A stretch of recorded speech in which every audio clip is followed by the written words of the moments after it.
If at some point in your life, you have to work with people where you feel a bit insecure. Like I would ignore what's happening in the short term. Like there is so much opportunity ahead over the next 10 years or 20 years. Getting into an elite institution doesn't guarantee success. It matters a lot, but it doesn't guarantee success. Partly, how did I do it? I didn't tell people for a while. Just had a small team and, worked on it. And anywhere in the world, born anywhere in the world, can create a product and make it available to anyone in the world.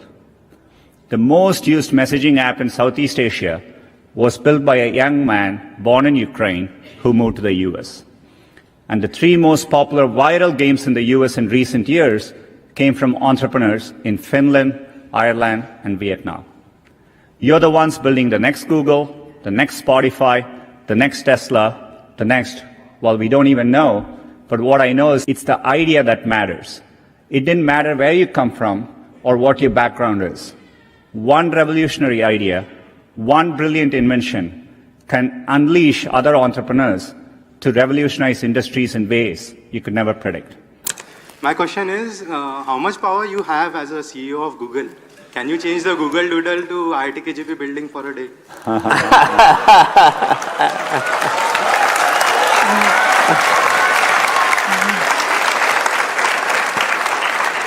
I'm going to send a message to the team.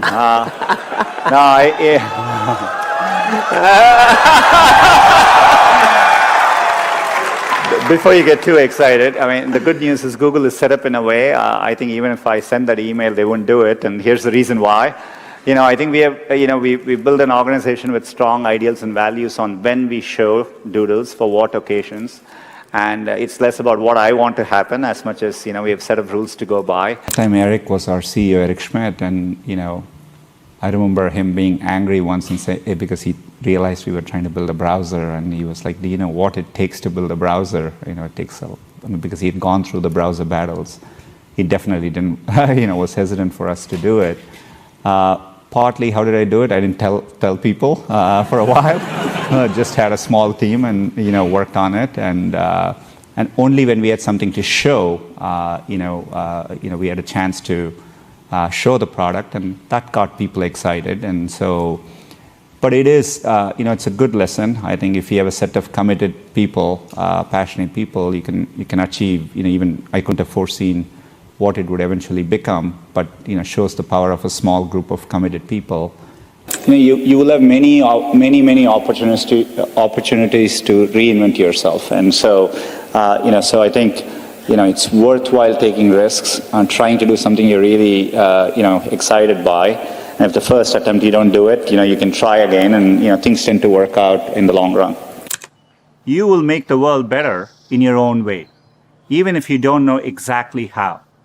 The important thing is to be open-minded so that you can find what you love. For me, it was technology. The more access my family had to technology, the better our lives got. So when I graduated, I knew I wanted to do something to bring technology to as many others as possible. The only thing that got me from there to here, other than luck, was a deep passion for technology and an open mind. So take the time to find the thing that excites you more than anything else in the world. Not the thing your parents want you to do, or the thing that all your friends are doing, or that society expects of you. Look, it's remarkable to be at IIT. There are many great people who don't make it in, and you will see this later in life. People do well from all walks of life. I think it's important to remember, getting into an elite institution doesn't guarantee success. It matters a lot, but it doesn't guarantee success. And I think it's important to keep that perspective in life. And life is a long road, and so you want to take it at the right pace and enjoy what you're doing. If at some point in your life, you have to work with people where you feel a bit insecure, right? That's essential, because that means you're working with people who are better than you and who are pushing you, right? And so I always encourage, if you actually feel very secure in what you do, that means you're doing something comfortable and you're not pushing yourself. And so there are many times I've felt working with people in a group, am I doing enough? These people seem much better than me, and I think that's an inherent part of learning.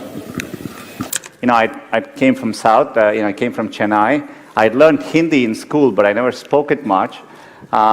Just listening to how people were speaking, I just thought you address people this way. So one day there was someone in the mess, and I had to call him. I called him Abe Saleh.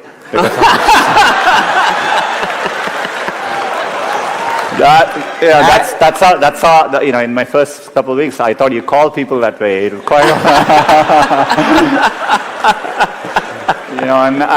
next thing I know, the folks in the mess were quite upset, and I think they temporarily closed down the mess. Oh, wow. So I wasn't very popular for that day. So you were responsible for the mess shutting down at IIT? Just for a moment. Yeah, just for a moment. No, it's good. Look, I think it's important to remember you're going to have setbacks. It doesn't go exactly the way sometimes it does, but that's rare. For most people, it kind of meanders, and it takes longer than you think it is. And as I said earlier to young entrepreneurs, there's no better time to be a young entrepreneur. Like, I would ignore what's happening in the short term. Like, there is so much opportunity ahead over the next 10 years or 20 years. I think to creators, there's no better time to be a creator. What is it that drives innovation at Google? I think we've always had an ambitious approach to it. We call it internally as 10x or moonshots. We try to work on things which, the criteria we think is we want to work on things which people will use every day. Mm-hmm. It will apply to billions of people, and it solves a real problem for them. So that's the bar. So anything we try to do, we think of it that way. And so we aim high. We try to use deep computer science to anything we approach so that we can have a differentiated approach to solving it. And you want to aim high enough that you fail, a few times. I think that's the natural part of the process. In fact, Larry used to say, if you work on really difficult things, you're better off because you have no competition. Others aren't working on that difficult a problem. And even if you fail, you end up doing something great in the process. And so I think that's the philosophy which has guided us all through these years.